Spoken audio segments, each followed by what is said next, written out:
প্রিয় সাংবাদিক বন্ধুগণ, শেরপুর জামাত নেতা হত্যার ঘটনা 11 দলীয় জোটের পক্ষ থেকে আমরা এই সংবাদ সম্মেলন আসন্ন ত্রয়োদশ জাতীয় সংসদ নির্বাচনকে সামনে রেখে দেশে একটি উৎসবমুখর পরিবেশের মধ্য দিয়ে যাওয়ার কথা ছিল। জুলাই বিপ্লবের পরে দেশের রাষ্ট্রকাঠামো ও রাজনৈতিক সংস্কৃতির পরিবর্তন সাধনের মাধ্যমে রাজনৈতিক দলগুলোর মধ্যে পারস্পরিক শ্রদ্ধাবোধ, সহমর্মিতা ও সহযোগিতার পরিবেশ বজায় থাকার কথা ছিল। কিন্তু গতকাল 28শে জানুয়ারি শেরপুরের ঝিনাইগাতি উপজেলায় ঘটে যাওয়া ঘটনা সেই উৎসবমুখর পরিবেশকে ম্লান করে দিয়েছে।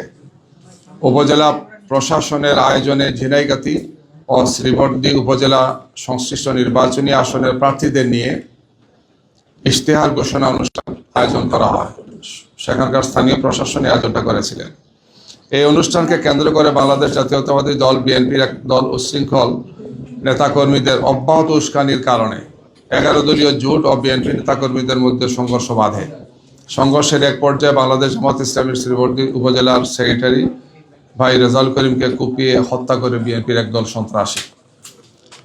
ঘটনার সূত্রপাত হয়েছিল সাংবাদিক বন্ধুগণ এভাবে। আপনারা জানেন যে ঝিনাইগাতি এবং শ্রীবর্দী উপজেলা মিলে শেরপুর 3 আসন।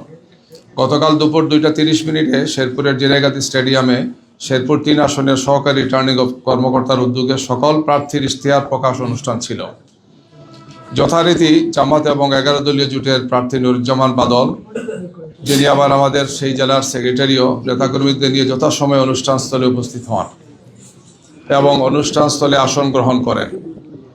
বিএনপি প্রার্থী মাহমুদুল হক রুবেল তার সমর্থক কর্মীরা সেখানে আসেন, কিন্তু অনেক বিলম্ব করে তারা এখানে আসেন।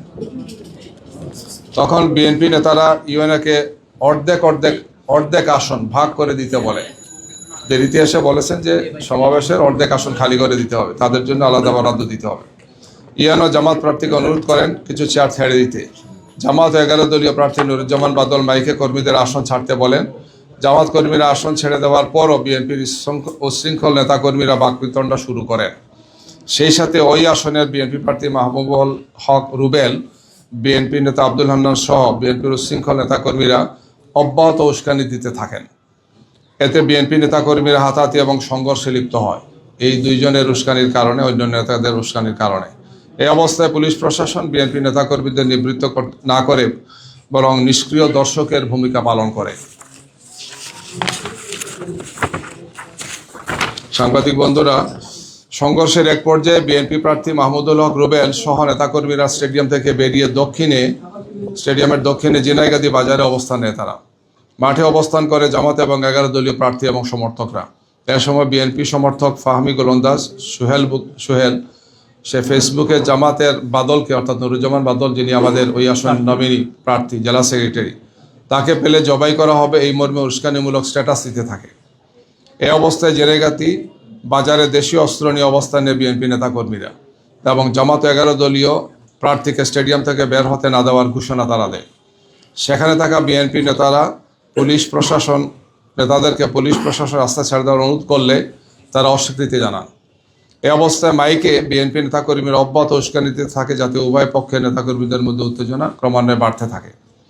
প্রশাসনের কোনো সহযোগিতা না পেয়ে সন্ধ্যা 5:45টার দিকে ঝিনাইগাতি স্টেডিয়াম এলাকায় থাকা জামাত এবং 11 দলীয় জোট প্রার্থী নুরুজ্জামান বাদল নেতাকর্মীদের নিয়ে মিছিল সহকারে প্রবেশের চেষ্টা করেন। এ সময় বিএনপি নেতাকর্মীরা লাঠি এবং দেশীয় অস্ত্র নিয়ে তাদের উপর ঝাঁপিয়ে পড়ে। তাদের প্রতিরোধ করতে গেলে ধাওয়া পাল্টা দেওয়া শুরু হয়। এক পর্যায়ে জামাত নেতাকর্মীরা ছত্রভঙ্গ হয়ে উত্তর পশ্চিম দিকে রাস্তা এবং উত্তরের স্টেডিয়ামের দিকে তারা চলে যান।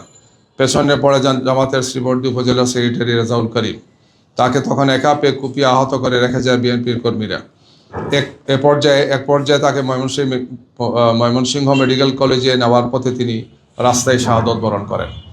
এই সংঘর্ষের ঘটনায় জামাত এবং 11 দলীয় জোটের পক্ষ থেকে প্রায় 150 নেতাকর্মী আহত হয়েছেন। এর মধ্যে 16 জনকে শেরপুর হাসপাতালে চিকিৎসা দেওয়া হয়েছে।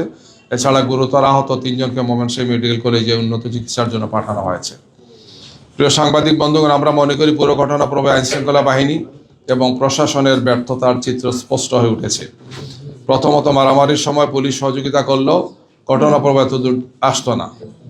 সেটা না করে পুলিশ প্রশাসন নিষ্ক্রিয় দর্শকের ভূমিকা পালন করে।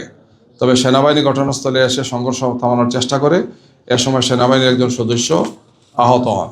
আমরা সেনাবাহিনীর ধন্যবাদ জানাচ্ছি যে তারা সেখানে এসে পরিস্থিতিটাকে নিয়ন্ত্রণ করার চেষ্টা করেছেন। এই জন্য প্রিয় সাংবাদিক বন্ধুগণ, শেরপুর 3 আসনে ঘটে যাওয়া অপ্রত্যাশিত ঘটনা পুলিশ ও গোটা প্রশাসনের ভূমিকাকে প্রশ্নবিদ্ধ করেছে।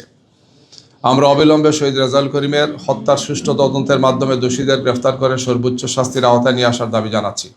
সেই সাথে জেনেগাতি উপজেলা প্রশাসনের ব্যর্থতা তদন্তপূর্বক জরুরি ব্যবস্থা নেওয়ার জন্য আমরা জোর দাবি জানাচ্ছি। প্রিয় সাংবাদিক বন্ধুগণ, আপনারা জানেন গত কয়েকদিনে সারা দেশে জামাত এবং 11 দলীয় জোটের প্রার্থীদের প্রচারণায় বাধা দেওয়া হয়েছে। অব্যাহতভাবে জামাতের নারী কর্মীদের উপর হামলা এবং নিপীড়ন করা হয়েছে। প্রশাসনকে বারবার জানানো হলেও এখন পর্যন্ত কোনো দৃশ্যমান পদক্ষেপ নেয়নি। আমরা প্রশাসনের এই ধরনের একপাক্ষিক আচরণের তীব্র প্রতিবাদ জানাচ্ছি।